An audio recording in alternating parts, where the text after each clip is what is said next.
So it's a great pleasure for me to be here, and I come here really with a birthday present for IAVE on its 40th birthday, and to UNV and the United Nations on the 10th anniversary of the International Year of the Volunteer. The present is this little monster. It's a document that promises to fulfill one of the major mandates of the UN General Assembly that it set at the end of the International Year of the Volunteer in 2011 to boost and to basically encourage countries to boost the recognition of volunteerism. And we are at the point where this is about to become a reality. The final version of this manual has been submitted to the International Labor Organization. It was approved by an international technical experts group in October of this past year. Within the next couple of weeks, we expect the ILO to put its stamp of approval, and we will therefore have a document that for the first time ever officially makes the measurement of volunteering a central part of the responsibility of every statistical agency in the world. And that's the good news, but birthday presents when you turn 40 frequently come with responsibilities and obligations.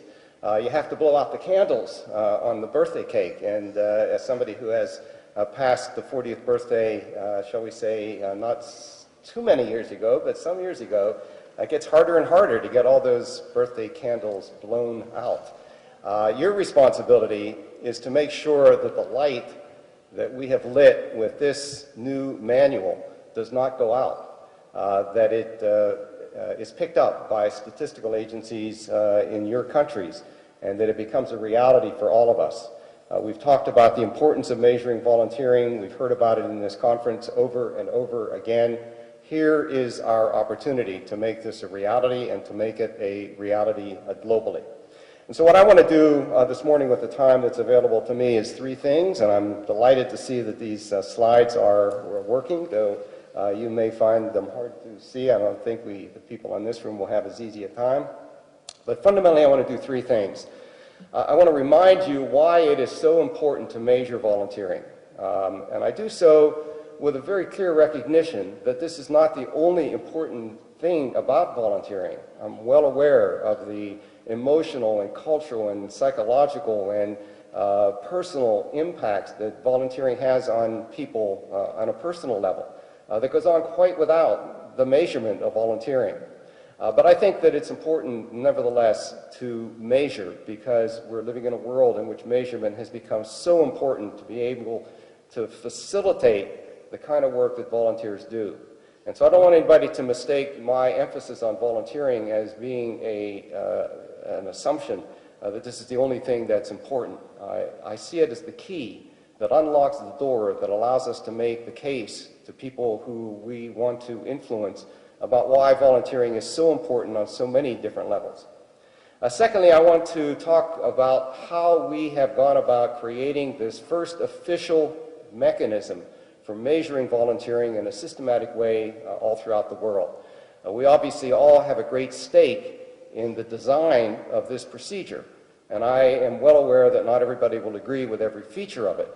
What I would convey to you is that the process of getting to this point has been a long, drawn-out process involving consultation with experts all over the world in every single region of the world, Latin America, North America, Europe, Central and Eastern Europe, the Far East, developing countries in Africa and the Middle East and Asia.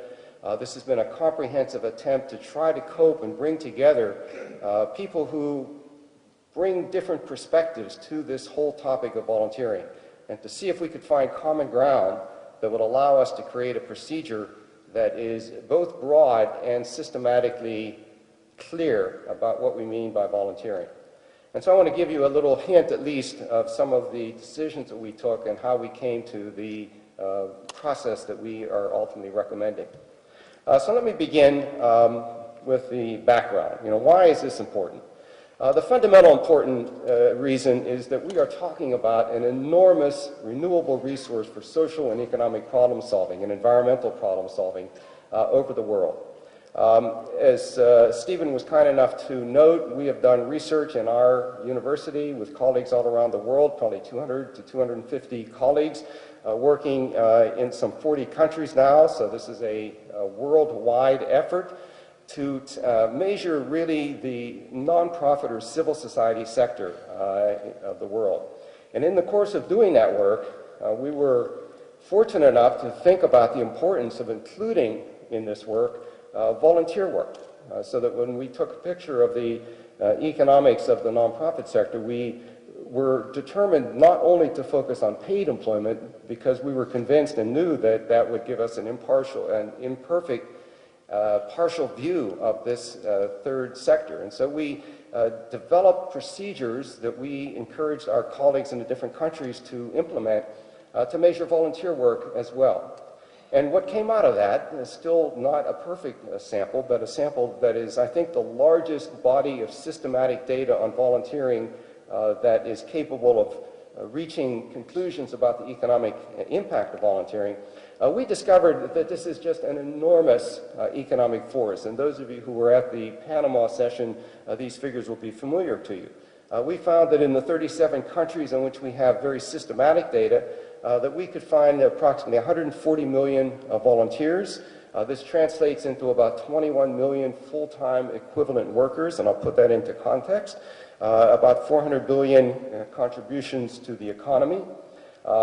We found that if volunteers were a nation, they would be the 9th largest nation on earth in terms of the population, larger than almost any other country, single country in the world, an enormous force. And this is just 37 countries. If we were to blow that up to the world's population, it would rank right behind India and China in size. We have been able to compare the volunteer labor of nonprofit organizations across the world to the paid labor of these organizations. And what we discovered is that volunteers comprise about 45% of the labor force of the nonprofit sector. And so if you took away the volunteers from the nonprofit organizations across the world, you would take away almost half of their labor force. What we do here is to translate volunteers into full-time equivalent workers. We don't simply, we are well aware that volunteers don't work full-time, and therefore you have to adjust for the amount of time that they actually work, and we do that, and we come up with this figure that about 44% of the labor force. And this is significant because the nonprofit sector itself, its workforce as a whole is enormous. And this is one of the great discoveries of our research as we began to do it across the world. You probably can't see this slide, but it reports the share of the economically active population, the working population in a sense, of countries throughout the world. And what we discovered is that in many countries, particularly in the more advanced countries, the nonprofit sector represents anywhere from 10 to 15% of the labor force. And I suspect that few of you are burdened with being economists, but you would know if you were an economist that any industry, the steel industry, the agriculture industry, that comprises even 5% of the workforce is a huge industry. And here we have a network of organizations that are representing anywhere from 8 to 15% of the labor force. The country that ranks the highest is the Netherlands, where they have a very interesting partnership between government and nonprofit organizations that has produced an enormous nonprofit sector of 15% of their labor force. In my country, the nonprofit sector is probably the 3rd or 4th largest employer of any industry in the country. And so to say that 44% of the workforce of this set of organizations is comprised of volunteers is to really point to an enormous workforce contributing to the economy and the quality of life in all of our countries. These figures go down a bit, but as you see, as the size of the nonprofit sector overall goes down, as a general rule, the scale of the volunteer component goes up. Many countries that have limited paid staff in the nonprofit sector turn out to have extensive reliance on volunteers. And it's possible, therefore, to actually calculate the economic contribution that's made by volunteers to the national economy.